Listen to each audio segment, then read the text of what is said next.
Hi, folks. Thanks for joining us today for our Safety and Health Magazine webcast. We are going to give our audience just a minute or two to get settled in, and we'll begin the presentation shortly. Thank you.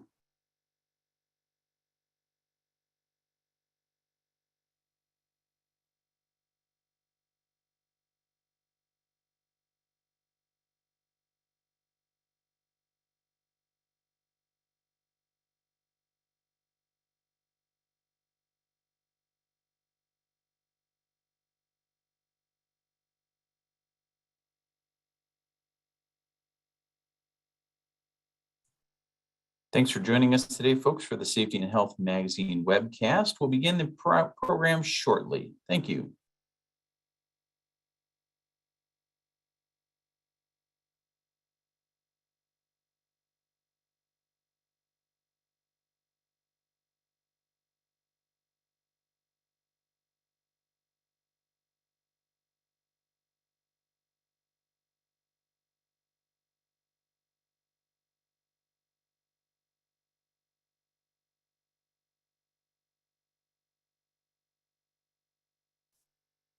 Hello, everyone, and welcome to today's Safety and Health Magazine webcast, High Reliability Safety Culture Development in 10 minutes a week per person, sponsored by Avetta. My name is Barry Botino, and I'm an associate editor at Safety and Health. I'll be moderating today's event. We'd like to thank you all for joining us. Before we get started, I have a few housekeeping items to share with you all. As a disclaimer, the views of today's speaker and organization are their own and do not necessarily reflect those of the National Safety Council or Safety and Health Magazine. Any mention of a commercial enterprise, product, or publication does not mean the council or the magazine endorses those items. After today's presentation, we'll conduct a Q&A with our speaker. If you have a question, just click the Q&A button at the bottom of your screen, type in your question, and press the send button. You don't have to wait for the Q&A to begin to send us a question. We welcome your questions at any time at all during today's event. After this presentation, you'll be asked to complete a brief evaluation survey, but I'll tell you more about that a little bit later. This webcast will be archived, so you can access it after today's live event. To view this webcast and all of our past webcasts, please visit us online at safetyandhealthmagazine.com/events, or you'll also receive a link in our post-event email. With that, let's introduce our presenter. With us today is Corey Worden, who serves as the safety advisor to the City of Houston Health Department. Corey is an experienced safety pro with more than 16 years under his belt, and he's the author of 9 books about safety-related topics. Corey's work has been published by the American Society of Safety Professionals, the Association of Occupational Health Professionals in Healthcare, and the Institute for Safety and Health Management. In addition to receiving numerous medals and awards during his military career, Corey was honored as part of the 2015 Rising Stars of Safety by the National Safety Council, and he was the 2020 recipient of the Houston Health Department's Excellence in Community Service Award. Again, we thank you all for tuning into this presentation, and Corey, whenever you're ready, go ahead and take it away. Cool, thank you. Let me go ahead and turn the camera on. All right, so cool. Well, I appreciate the invitation to speak with everybody again today. It's always great to speak with like-minded people. So today we're going to be talking about high reliability and how we can make that happen. So one of the things that's always been interesting to me in the last 18 years is that high reliability is awfully common as far as people saying that's what we want to get to as far as a goal, but there's often a gap as far as how to get there. You know, it's one of those things that's kind of like a utopian goal, but there's not necessarily a methodology that explains how to get there systematically. And when it is, it tends to be something that's looked at by people that work in kind of scholarly research and engineering and very high-level research-driven professions. So instead, what I thought was that we could break it down here by what high reliability means, and more specifically is how we can get there in a way that engages each team member and gives everybody something productive to do. So one of the conversations I always have is, you know, it's real easy to say that we need the whole organization, from the top to the bottom and the bottom to the top. We need everybody to embrace the safety management system. But most of the time, if people don't know what the safety management system is, or they don't know the different parts of it, it's very difficult for people to do that. It just sounds like you're telling them to be careful. So today we're going to talk about high reliability and what that means. Then we'll talk about how we can develop that high reliability program. And more importantly, is we can talk about how we can develop employee activities to achieve it. So we're going to talk about pragmatics. I won't go too deep here, but of course, if anybody like more information or if you'd like to talk offline, I'm always happy to. But this one explains what high reliability is kind of in a one pager. So as you see here, there's a couple of different components to it, a couple of different things that organizations look for. So more specifically, we want to definitely value safety, make sure we have good hazard controls that are integrated into the design and procedures that cover safe conditions as well as safe work practices. Make sure we're doing everything in a way that's redundant so that if one thing doesn't work, then there's something to catch it. And of course, decentralization is key because there's not always going to be a supervisor or somebody around, just more specifically, not going to be a safety officer around that's able to constantly oversee these things. So we want people to be able to make the safest decisions, even if it's 2 o'clock in the morning on a Tuesday night, when there's nobody else around. So that's kind of the big picture. And then one of the things to remember about high reliability is that it was created as a counterpoint to normal accident theory. So what happened in the aftermath of the 3 Mile Island nuclear disaster was that you had these 2 schools of thoughts. And one of them was normal accident theory, where what they said was you have these systems such as nuclear power generation or naval aviation, landing on aircraft carriers, or NASA launching rockets to the moon.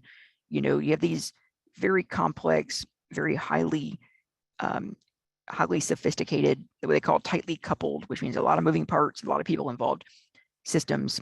And with that, when you add in people, the propensity for human error, you're going to have a potentially catastrophic accident.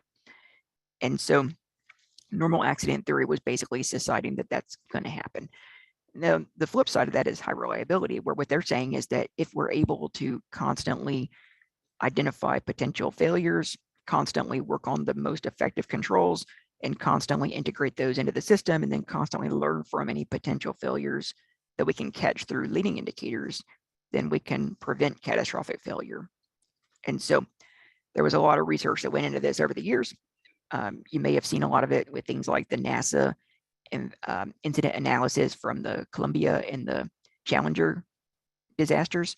There's been a lot of work around 3 Mile Island, a lot of work around Chernobyl, and a lot of things with, again, naval aviation, space flight, healthcare, complex surgery, all different kinds of things. And so high reliability has been highly researched as that means to prevent catastrophic failure, even when there's a lot of moving parts, things are moving very quickly, and there's a lot of people involved. So what that breaks down to is something that needs to happen, but ultimately, as you see here, it can't be something that's contingent on the implementation by geniuses, because it's one of those things that if you have somebody that's incredibly, high level smart, and they create this thing, but then as soon as they leave the room, everybody else doesn't really know what to do with it, it doesn't help. And that's something that they've talked about a lot also with military operations is, it's one thing for somebody that's a consultant or an advisor at the Pentagon to create this operations plan, but if it can't be executed by, the company or the platoon or the squadron level organization, then it's not going to work, So we want to make sure it's pragmatic and it's feasible. And that comes down to the principles. So what you see here is high reliability has these principles, 5 of them. And what you see here is preoccupation with failure, which is arguably the most important because we want to be constantly looking for anything that may cause a failure so that we can control it. And then we control it to the most reasonable means. And that comes up to, we want to make sure that we defer to experts so that we can get the right subject matter expertise. And that's important because the expert may not be the highest ranking person there, so we don't want to say we're going to just talk to the people up on the executive team, because the executive team may not be the subject matter expert for when you're talking about something that happens in the field. You may be talking to someone that's way further down on the chain of command, but we want to make sure we get the right information. And then of course, we want to be reluctant to simplify. So we want to make sure that we're getting everything to where it works properly, even if it requires a little more time and effort. So there's always going to be a push for efficiency, but we want to make sure that we get effectiveness as well. And then from there, we want to make sure it's sensitive to operations, because it's one of those things that if we make things as safe as possible, if we're going for eliminating the risk, then it may be the thing where the operation doesn't happen anymore because we made it so safe that we can't work. So we want to make sure that we're doing these things in a manner where the operation can still happen with the risk as low as reasonable and as low as feasible. And we want to make sure that when we're doing the safety management program, or the safety management system, I should say, that this works in a way to where it doesn't inhibit the operation. So for example, if we're going to do observations and inspections for leading indicators, we want to be able to do that in a way where it's happening in real time, as opposed to we're going to stop all the operations, we're going to make sure it's safe, and then we're going to let it start again, because eventually that's not going to be reasonable. And then of course, we want to be committed to resilience. So we want to learn from anything that goes wrong, whether it's a near miss, whether it's an observation, an inspection, or definitely if it's an incident analysis, we want to be able to apply preventative measures and get better. So that's the whole key of being a learning organization. So with that being said, now we get into what we're going to do with that information. So now we know that we got to get from where we're at to this high reliability culture where these things can be reliable and valid and consistent, and they can be done on a day-to-day basis by everybody involved. Okay, so how do we do that? So as we all know, we have to first look at the risks. Some of these risks are things that are right in front of us, whether it's the risk of not having enough employees. Right now with COVID-19 and the current situation, that's a very real risk. Do we have too many people that are out sick? If that's the case, then we can't operate. Then of course that also plays into strategic risk. Are we going to be able to operate over a long period of time, whether it be a matter of sustaining operations, whether it be competition, whether it be solvency in the marketplace. And then we want to look at also how external risks apply. And that's going to be your natural disasters, and of course this pandemic we're dealing with, as well as other potential threats. But then we have our hazard risk, and that's the stuff that's right here in front of us that's part of our operations. And so that's where we have to make those decisions of which of those risks are we going to deal with, which of the risks are we going to eliminate, and which of them are we just going to accept at face value. And that's the first key to risk management, is what the heck to do about it. So like we said there, we can control some of them. Some of them we can transfer to other people, which would be things like contracts, insurance, all different kinds of risk transfers. And then we have, of course, the things that we're going to completely avoid, with the downside being that operation won't happen, or we have the things we're going to accept, the downside being that there's a chance there'll be something bad happening. So we want to look at the control as much as we can, and that's going to be typically applied to those hazard risks that we have, as well as we can do things about the external risks. And then of course with the operational and strategic risks, those have a lot to do with business decisions as well. So those are things that definitely require a lot of collaboration. So when we start getting into this, then we want to break it down a notch further.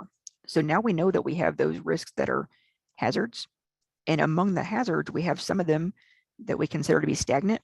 So for example, if you have a piece of equipment, like in a factory, you have a blow mold, you have a blow mold, you have a filler, you have a labeler, you have a packer, and a palletizer. That's your system for making bottled water or bottled drinks. And so within that, we're going to do the hazard analysis and the job safety analysis for each of those pieces of equipment. We're going to write the procedures, write the lockout procedures. We're going to get the PPE, and we're going to set it up.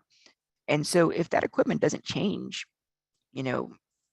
it's going to stay pretty stagnant. We're going to continue to follow those procedures. We're going to operate. We're going to monitor. We're going to use leading indicators, and we're going to check to make sure it works. If something goes wrong, or if there's some reason to believe that something's not effective, then we're going to change it. But ultimately, that equipment's going to stay the same. The difference would be a dynamic hazard is where you're talking about something that changes consistently. So for example, if you're in a healthcare environment, your stagnant hazard is going to be, okay, do I know how to operate this needle? Do I know how to give a shot or an injection or run an IV? Okay, yes, I do. Okay, good. That's not going to change unless you change the device.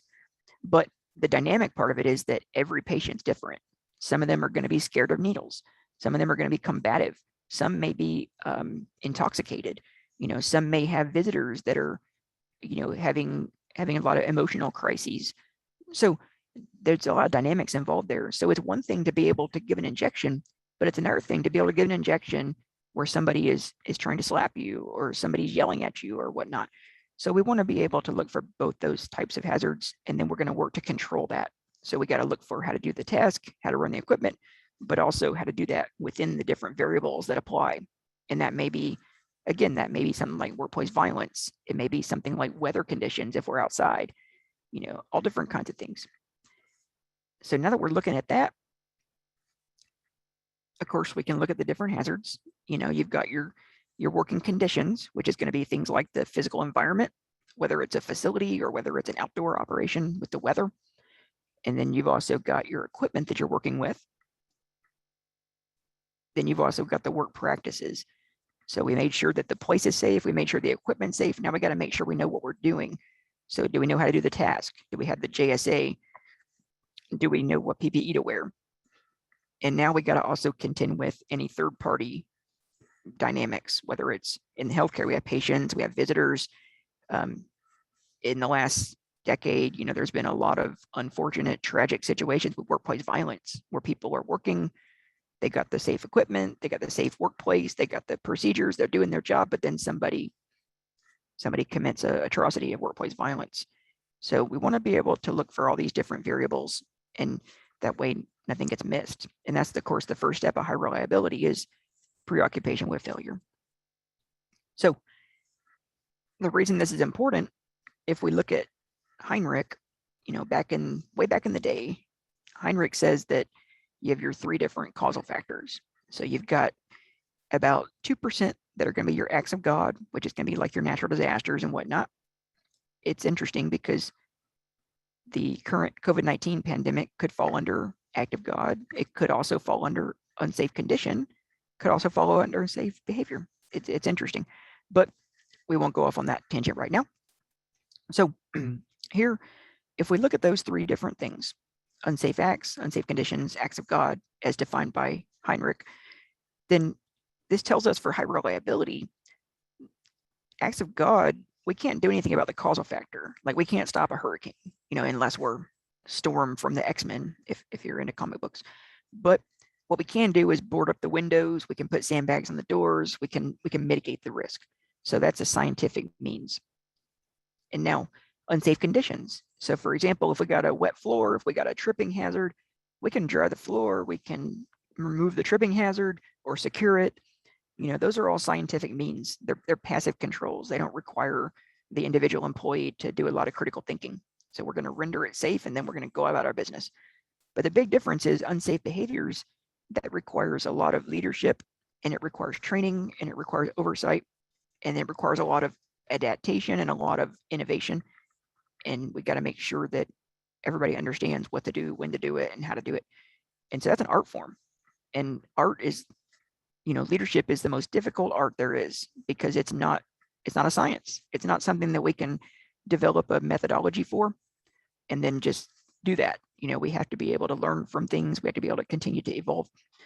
That's why the military, of course, spends crazy high amounts of time teaching leadership, because it's the most difficult art form. So if we're looking at high reliability, that means that we have to interject both science and art. We have to be able to put the most effective controls in place, but then make sure those controls are integrated into the organization and they're executed in real time by everybody. So that's what kind of gets us into being able to make this happen, is that we want to think of a methodology where it does both those things. So if we look at it in terms of risk, we cover the legal compliance. That's going to knock out a bunch of the risk, just because it's putting in those minimum standards based on the Code of Federal Regulations and national consensus standards. Then we go down to hazard control expectations, which is going to be like a hierarchy of controls. So for anything that's not covered by the CFR, then we're going to go down to the hierarchy of controls, and we're going to put in those eliminations, substitutions, engineering, engineering, administration, PPE, and then of course training for all of that. Then the last step there is we got to now make sure that everybody knows what to do, when to do, and how to do it in real time. So we got to look for the dynamic variables and be able to use those hazard controls when the time comes. So that kind of gets us here, where, as you see, the baseline of this whole thing is that, you know, we got to cover the regulations, mostly because it's the law and because they're minimum standards. And then from there, we got to put those controls in place so that we're covering anything that's not covered by a regulation. But then we want to get to the point where each employee is involved and engaged. And that's where the high reliability really comes into it, because again, if it's 2 o'clock in the morning on a Tuesday, there's nobody else around, the regulations only go so far. And then you've got your other controls you put in place. But if people don't know how to use those, or they don't know when to use them, or they choose not to use them, then it's not going to work. So we want to be able to build it at that high level, and that's that high reliability. And it's also important because, as far as culture change, this is a very basic culture change model. And so if we look at this, we're breaking it down. If we have a group of people, they're typically split 3 ways. So you've got 25% of your population is going to be what we consider to be defiantly unsafe. So those are the people that they're always going to be concerned with working faster, even if it means violating safety protocols, even if it means cutting corners, not using PPE, whatever it may be. So we have to acknowledge that that's always going to be a presence. Then we have 25% that are what we call diligently safe. These are going to be the people that are your safety committee, your safety champions. They always follow the procedures. They always help other people. They help with training. They help with recommendations. They're always on the up and up. So now we know, if you got your workforce, you got a bunch of people that are over here, they're diligently safe. You got a couple people over here that are defiantly unsafe. So in the middle, you got your biggest group, and those are the ones that are subject to the local culture. So if the organization, if somebody comes into the organization and they start working, and the first thing they hear about is, oh, forget the safety protocols, get it done, work faster, forget the PPE, you'll be fine. And that's all they hear about. That's probably what they're going to do, because they want to fit in, they want to be part of the culture, they don't want to rock the boat. But on the contrary, if that person comes into work the first day and all they hear about is, you know, here are the safety protocols, make sure you follow the safety protocols. If you have any concerns, make sure you ask us, talk to your supervisor if you have any concerns. You know, do you want to join the safety committee? If they're hearing about safety and that's part of their culture, then they're not going to want to rock the boat. So they're going to follow the safety protocols. They're going to get involved. They don't want to be the one that gets caught without the PPE. They don't want to be the one not following the procedure. So 50% of the people are subject to local culture. What that tells us is that we want to make sure that those 50% are exposed to the people that are diligently safe. And ultimately, that means that the number who's defiantly unsafe is going to go down. So if we continue to, we'll say, convert the people that are subject to local culture to be diligently safe, then the number that's defiantly safe is going to suddenly start feeling a little uncomfortable. And they'll suddenly go, well, I should probably just follow the safety procedure. So that's really the trick there, is being able to make sure we're always doing the right things there, so we can continue to evolve to where more and more people go toward the diligently safe route. And again, that's another way that we're going to get to that high reliability, is through culture change. So to break that down, the first thing we'll talk about there, as far as the methodology, is we have to know the hazards. So again, we want to know about the environment, the facility, the equipment, the procedures, any other variables that may affect us, whether it's potential natural disaster, potential workplace violence, potential disease exposure. Then we want to know what we're going to do about it. So we got the controls. We want to make sure everybody has access to the controls. So if we tell people to use PPE, we need to be able to provide the PPE and make sure it fits and they can get to it. Then we want to teach people how to maintain situational awareness, so they know how to identify those hazards.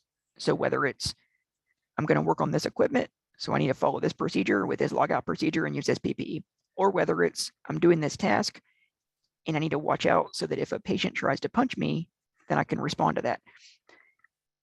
And then from there, we're going to work on continuing to promote this so we get to the point where everybody chooses to follow those safety protocols and everybody chooses to engage in improvements, meaning that they're going to say when they have a concern, they're going to say when they have a recommendation, they're going to share their stories, they're going to certainly share near miss reports.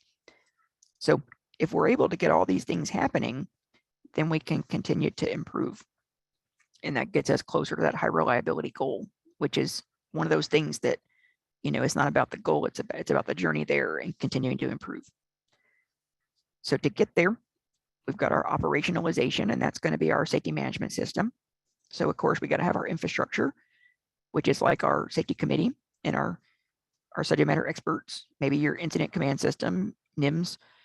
Then we're going to have our hazard analysis, so we know what hazards exist. Then we're going to have the risk assessment, so we know who's affected and what severity and everything. Then we know the controls we're going to implement. Then we're going to communicate those expectations. Then we're going to validate them through observations and inspections and near miss reports and leading indicators. Then we're going to monitor for any kind of negative fallout, such as incidents or claims. And then we're going to analyze those incidents to figure out what we can do to improve. So again, there's our safety management system. And then from there, now we can correlate that. So now we know that the safety management system, you see on the bottom there, is correlated directly with the high reliability principles. Because if we are looking for hazards, then we're preoccupied with failure. If we're putting up controls, we're going to talk to the subject matter experts to make sure we got the most effective controls. So we're deferring to experts. We're going to do all this in a way that's effective. So we're not going to rely on just one control when we need another one. We're going to make sure that we have the most effective.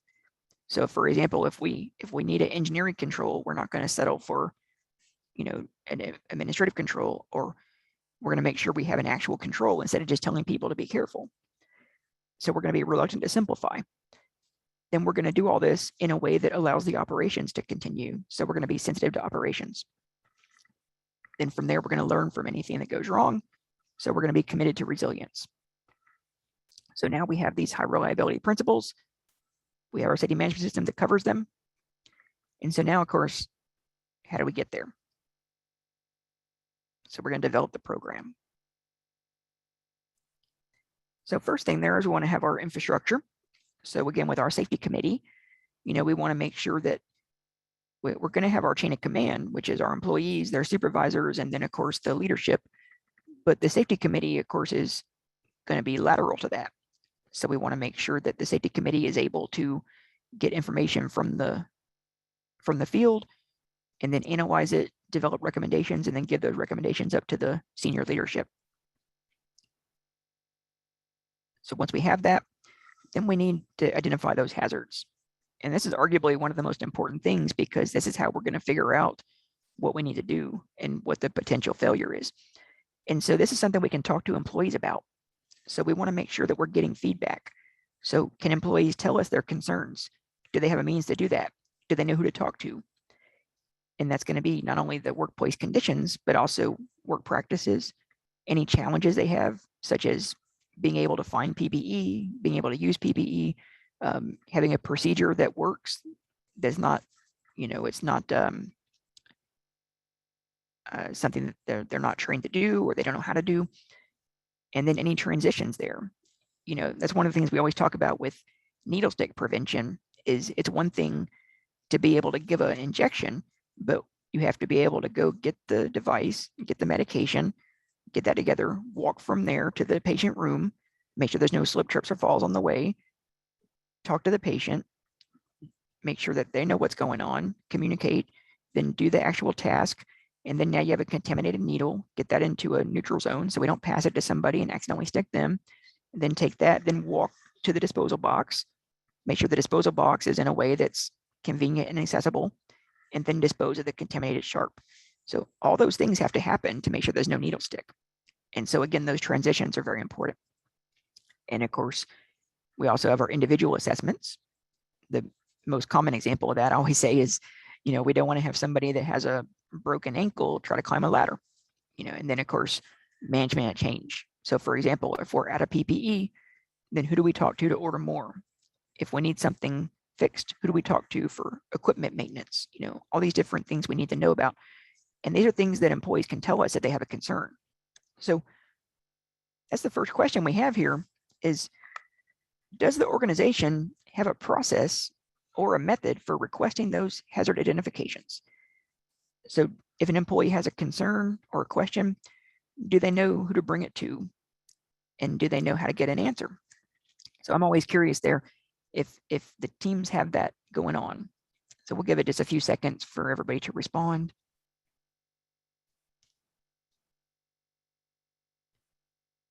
There's been a lot of things I've done over the years that have been a work in progress, where it's always been making sure that everybody knows just who the point of contact is, who to call if they have a safety concern. Because as new people come on board, as change happens, it's common that people just won't know and they'll just hold on to their safety concern. So we'll get back to that one, but that's the first thing that we want to look at is, are we identifying hazards, and do people know how to do that? So now at this point, now we got to control those hazards. So again, art and science. So we got our science, which is going to be, can we eliminate it? Can we substitute it? Can we engineer it out? And if we can't do that, then we got to create a procedure or a process change, or we got to use PPE, and then we got to make sure we're training people accordingly. And those are art forms. So we have to follow up on that and make sure that everybody knows what to do and how to do it. And then, of course, we also want to train about situational awareness. So for example, right now with the pandemic, for example, if people are working, do they know how to identify a potential exposure? Is they identify when somebody's symptomatic? So somebody's coughing and sneezing and they're feverish, or is it when somebody has been exposed? If we're able to identify the potential exposure, then we're able to mitigate it. So for example, with our testing teams, if they're out there doing COVID-19 testing, we have the area set up where the people come in to do the test. So they know if they're in that hot zone, they're within 6 feet of people being tested, as a potential exposure there. So that's the first step, is to observe, to make sure you know where we're at and what we're doing. And then we're going to orient. Okay, so we identify a hazard. So do we know what are we trained to do about it? What are the norms? What are the expectations? Do we know the process to follow? Do we know the PPE to use? So if we know these things, then we're able to orient and go, okay, I see this hazard. I know what to do about it. So now I'm going to be able to decide, make the decision on what to do, and I'm going to be able to do it before I have a negative outcome. So we have the hazard control. So for example, with the disease exposures, hazard control would be, okay, we know we're going to be working with people who are potentially infectious. So we're going to have a respiratory protection program. We're going to have PPE. We're going to have contamination control. We're going to have bio-waste disposal, among other things. And so then I'm going to train and we're going to coach so that people know how to identify a potential exposure. They know what to do about it, and then they can do it in real time. And a couple things to think about with that is, there's a lot of times when engineering controls and administrative controls coexist. For example, in healthcare, if you're doing patient movement, you go get a piece of equipment, you use the piece of equipment to move the patient. So it's kind of like a dolly where it takes the weight of the patient off the employee and it prevents the fall. But for that to work, the employee has to go get the equipment and go put the equipment into use. So it's an administrative control, being they have to follow the procedure. And then once they get it, it's an engineering control that it mitigates the weight of the patient. And then, of course, we want to make sure that the engineering controls, they don't remove the personal accountability. So for example, if you're in a factory and you have an interlock on a piece of equipment that shuts it down if you break the interlock, then we want to make sure that that doesn't encourage anybody to not follow the lockout tagout procedure, because the interlock may not be entirely effective. So the lockout tagout procedure there is for redundancy, to make sure that it's still safe. And then, of course, we want to make sure that training and education are actually training so that people know how to use the control and not just telling people to be careful. It's one of those things. In the past, I've seen people do training on diseases, and they'll talk about, here's the disease, here's how you get the disease, and here's why the disease is dangerous. But they don't talk about how to prevent the exposure to it. So we want to make sure that we're talking about it in terms of here's the disease, here's why it's dangerous. And to prevent the exposure, we want to look for an exposure such as symptomology or being in a hot zone or whatnot, and then use respiratory protection, use PPE, use contamination control, use biowaste disposal, and that way we can prevent the exposure. Then, of course, we want to make sure we include situational awareness so we know when the hazard's going to pop up and how to catch it. And then, of course, we want to look for cost versus benefit, because sometimes those controls are costly. Sometimes they require strategic planning as far as capital investments and whatnot. And then other things with the training. So we want to make sure we have the control. So if we train somebody to use PPE, but the PPE is not available, it defeats the purpose. And then we want to make sure we set the expectation. So we say, if you're going to do this task, you have to use this PPE, or you have to follow this procedure, or you have to use this control, whatever it is. Then we want to make sure that the training means that the control is a part of the training and the expectation is clear. And then we can use the inspections later that we'll talk about in a moment, the leading indicators. The inspections can check that the control is there. So for example, inspection can tell us, do we have the PPE? Do we have all the different sizes? Are the respirators NIOSH approved? And then the observations can check that people are following the expectation. So for example, the inspection tells us the PPE is there. The observation tells us that people are getting the PPE and they're using the PPE in real time. And then, of course, we also want to remember that operations and safety are not separate. So if we have people that are running an operation, it's also their responsibility to make sure the safety protocols are being followed, because it's one of those things that if it's just left on the safety officer to go and make sure that the safety protocols are being followed, and they never hear about it from the operations manager, it's not going to be considered something that has to happen. It's not going to be a value. So that's something that, at the strategic level between the management and the safety, we want to make sure that everybody's integrated so that the management knows to do this task, we have to use these safety protocols. So the safety officer is going to be just validating that's happening, but they shouldn't be responsible for enforcing it. And then, of course, like we said, with the hazard controls, due diligence means that we want to make sure that everybody knows what to do. They're trained to do it. What they need is available and accessible. And then we're checking to make sure it's happening. And then both the employee and the leadership is duly accountable for making sure that happens. So the employee is responsible for doing it, but to do it, the leadership is responsible for training them and providing the equipment and making sure it's happening.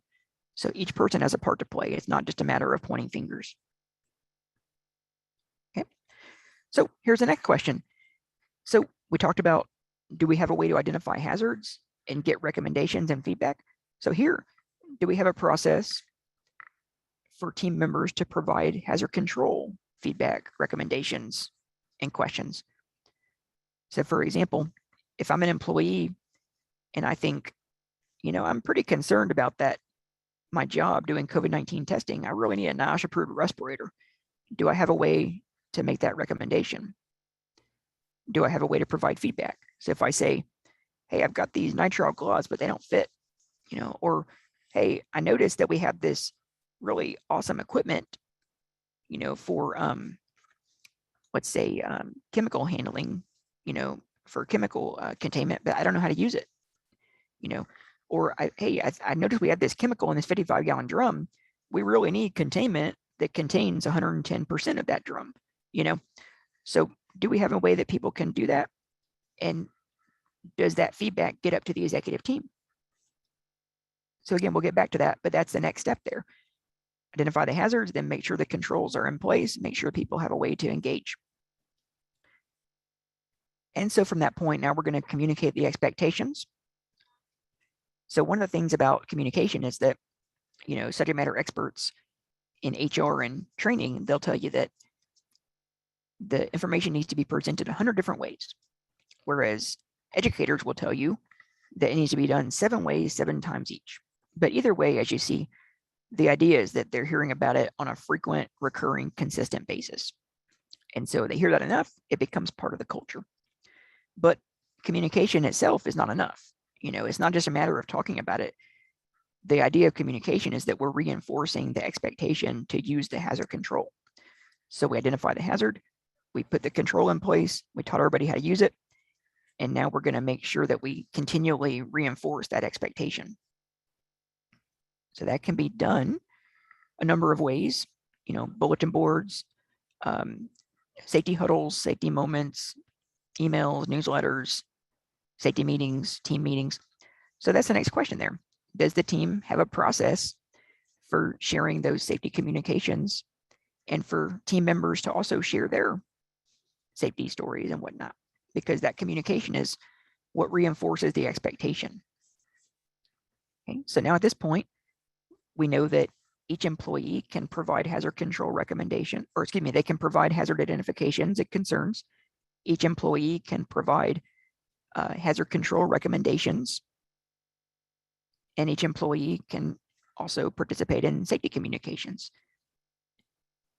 So even if they don't directly engage, they know what the hazard is, they know what to do about it, and they hear about it on a consistent recurring basis. So now each person's getting that as part of their culture. So the next step here is to validate it. So we're going to check to make sure it's being done. So for example, we know the hazard is, let's say, slip, trip, falls.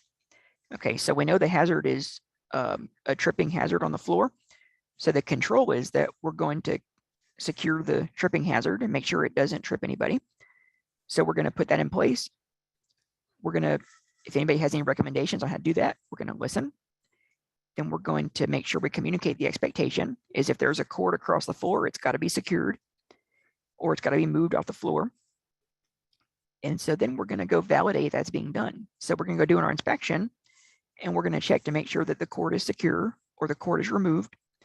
And we're going to do an observation to see if, as people are walking down the hall, if they see a loose cord, do they stop and secure it? Or do they stop and move it? Or do they at least report it? And so now we're checking for it. So if these things aren't being done, then it's not going to matter. Another example would be with PPE. So I know the hazard is that I can cut my hands. So we're going to implement hand protection. We're going to make sure we have gloves that are available, accessible, they fit properly. And then we're going to communicate that expectation. If you're doing this task, you've got to wear the gloves. And then we're going to check on it. So the inspection is, do the gloves exist? Do people have gloves that fit? The observation is, are people putting on the gloves when they're doing that task in real time? And so now we're going to check on it. So we can see here from this example that, this guy here, this incident is going down the hill and all he's doing is chasing it because all he's looking at is incident reports and workers' comp claims. So he's losing money. He doesn't know what's going on. But this guy down here, he's got his inspections, his observations. So he knows if there's no PPE. He knows if people aren't wearing the PPE. He knows if there was a potential incident because somebody wasn't wearing PPE. So he can stop this incident before it rolls over him. And that's what leading indicators are all about, is prevention.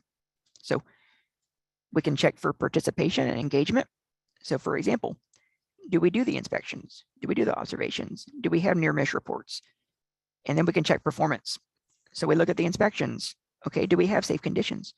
We look at the observations. Do we have safe work practices? Then we look at the near miss reports.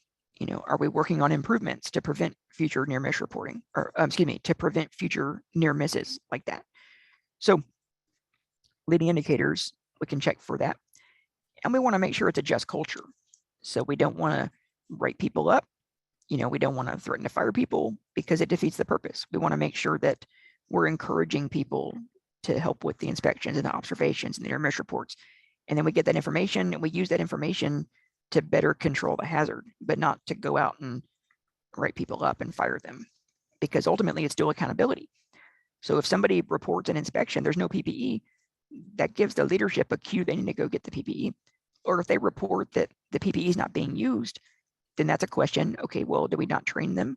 Do we not have it available, accessible, convenient, or did it not fit? So it's all things we can check on and we can improve from. So that's the next question. Okay, does the team have a process for team members to get involved.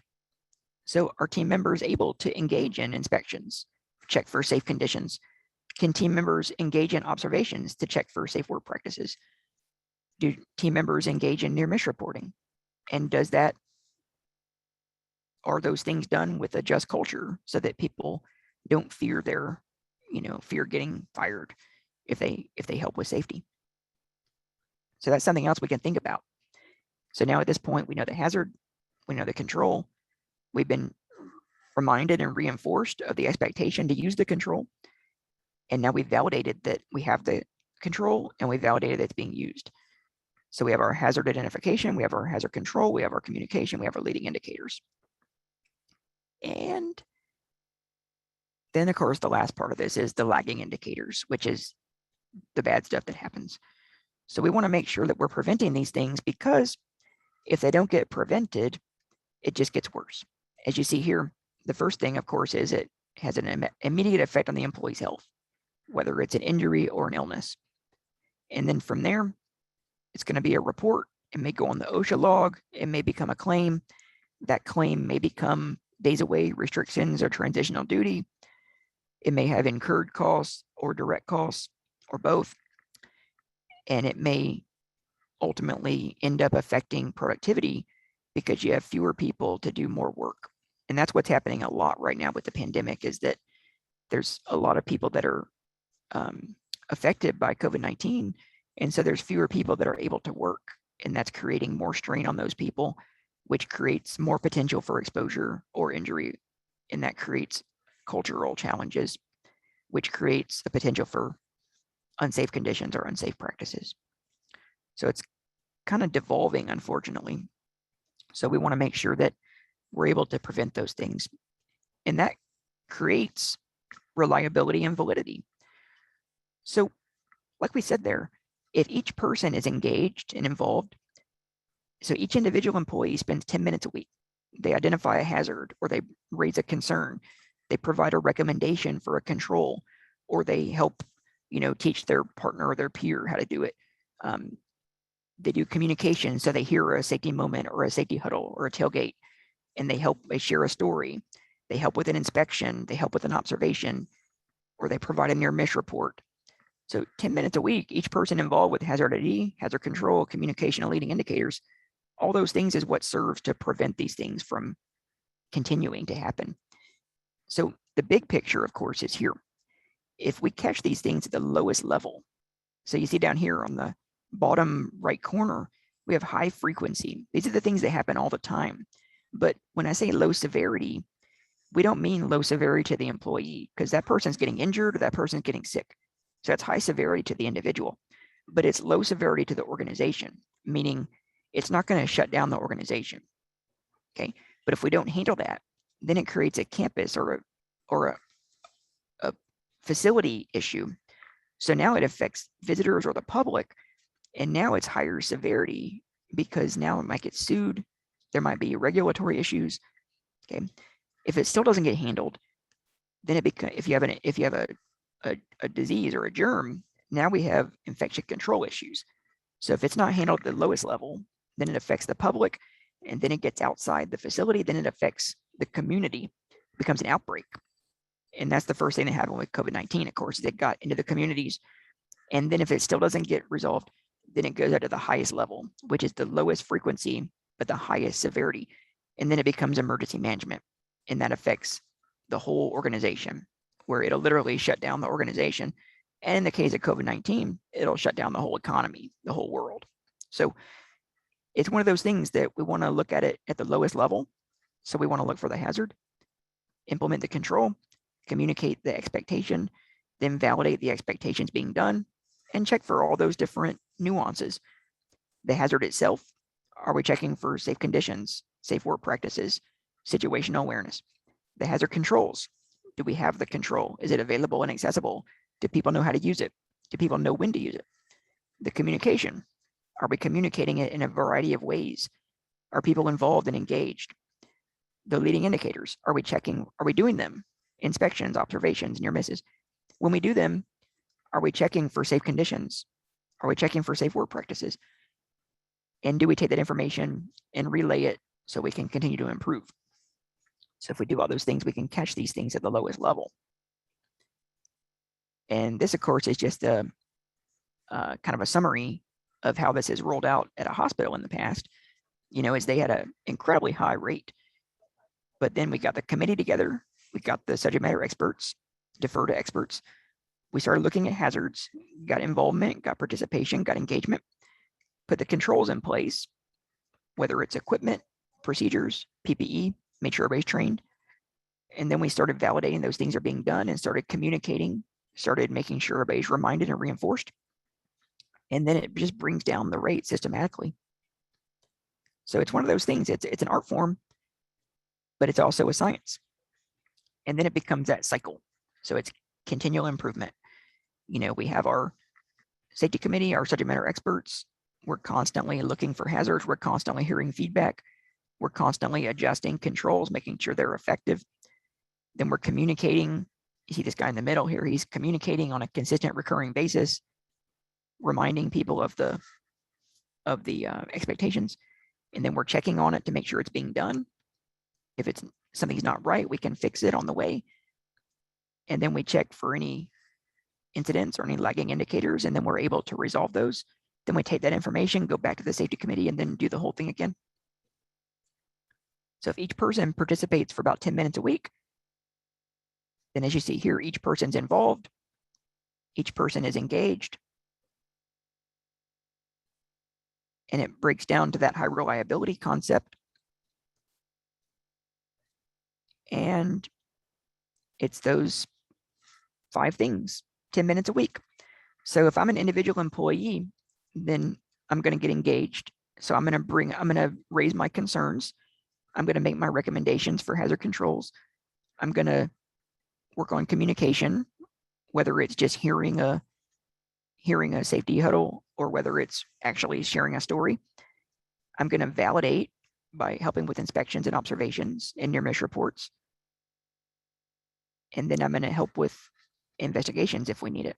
So if there's a situation, then I can help with recommendations. I can help with participation. So if each person gets involved in these things, each person has buy-in, each person has a part to play. And then ultimately for the safety professionals, then that gets us that much more information, because now we're hearing from everybody what their concerns are. We're hearing their recommendations. We're hearing that consistent communication. We're hearing what's working and what's not working. We're hearing about near misses.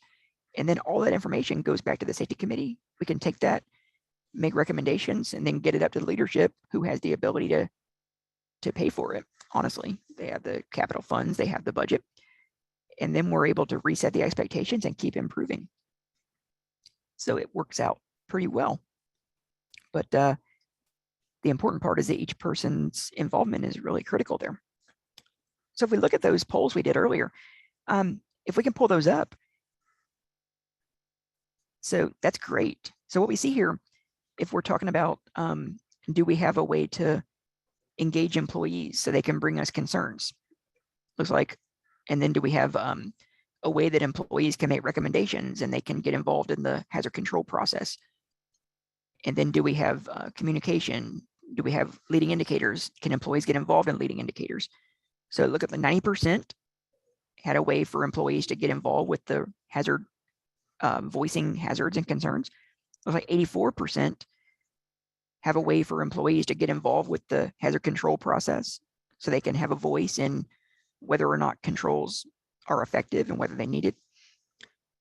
Then communication, 90% have a way for employees to get involved with safety moments and safety huddles and reminding and reinforcing about the controls.